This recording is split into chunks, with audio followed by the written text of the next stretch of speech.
I'm sure we've all heard of the early 80s game show Press Your Luck.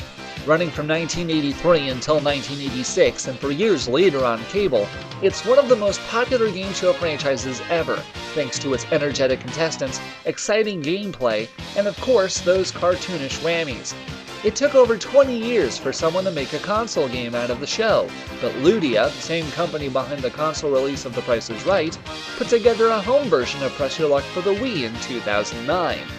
But while it looks like the classic game of high stakes and big bucks on the surface, it won't take much time to realize that this is one of the laziest productions of a game show you'll ever come across. In case you've never seen the show before, the rules are pretty simple. In each round, you answer questions to earn spins that are used on the main game board. After 4 questions, everyone uses their spins to rack up as much in cash and prizes as they can, while avoiding the dreaded whammy, which resets your score back to 0. The player with the most money at the end of the second round wins the game. It's really a simple concept, so how on earth could they have possibly screwed this up? Oh, let me count the ways. First, the question writing. I could probably do an entire video on how bad the material is in this game, so I'll just focus on the worst parts.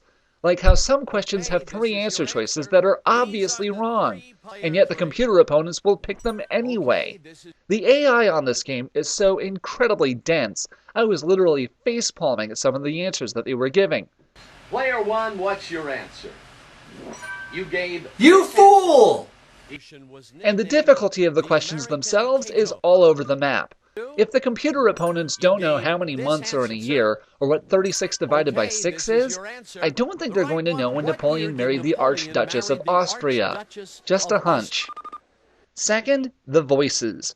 If you're familiar with Press Your Luck and all, you know that it was hosted by the very talented Peter Tomarken.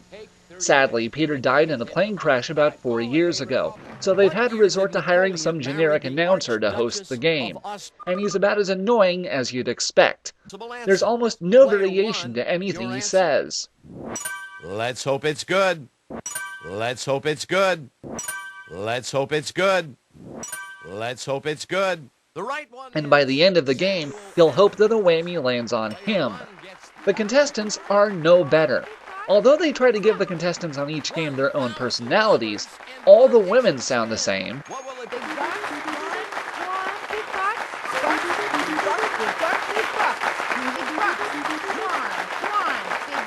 and all the men sound the same.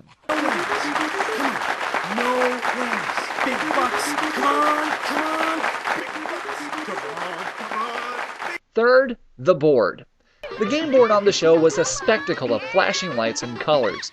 The video game version of the board fails miserably at bringing that spectacle home. Because all of the trips use the same generic icon and the money squares never change in color, the big board comes off looking very uninteresting. Even the whammy animations, many of which were derived from the actual show, don't seem to have much personality to them. But the biggest flaw with Press Your Luck is the one that completely breaks the game. The board patterns. Look carefully at the first round board here. One board has 2 whammies on it, another has 6 whammies, and this one has no whammies. Instead of changing each square individually, the game just flashes these 3 boards over and over again. The second round has almost the same pattern, just with more money on it. If you know which board has no whammies, you can wait for that board to show up and then stop it, racking up all sorts of money with no chance of hitting a whammy.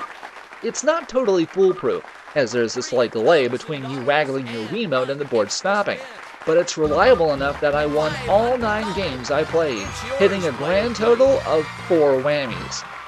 There's plenty else wrong with Press Your Luck too, like the glitches. The board sound cuts out after half a second. The screen goes dark when transitioning to round 2 for some unknown reason. Your character animations will also stop suddenly at times. Meanwhile, the only prizes you end up winning are pieces of wardrobe that are unlocked after beating each set of opponents. And they even manage to screw that up by offering a wide array of footwear for your contestant, despite the fact that you never get to see your avatar below the waist during the game. I try not to be too demanding when it comes to a game show port. If it looks as if they at least tried to keep the gameplay and the presentation true to the original show, I'll give it a pass. But Press Your Luck for the Wii stinks of a game that was thrown together with almost no effort, in a thinly veiled attempt to cash in on people's nostalgia for the show. In the multiplayer party mode, the game is just mediocre enough to play once or twice, but the single player mode is utterly pointless. If you're really desperate to play Press Your Luck at home, then go ahead and rent it for a day. But just know that you're probably going to end up very disappointed. It's coming to me now. I see financial disaster in your future.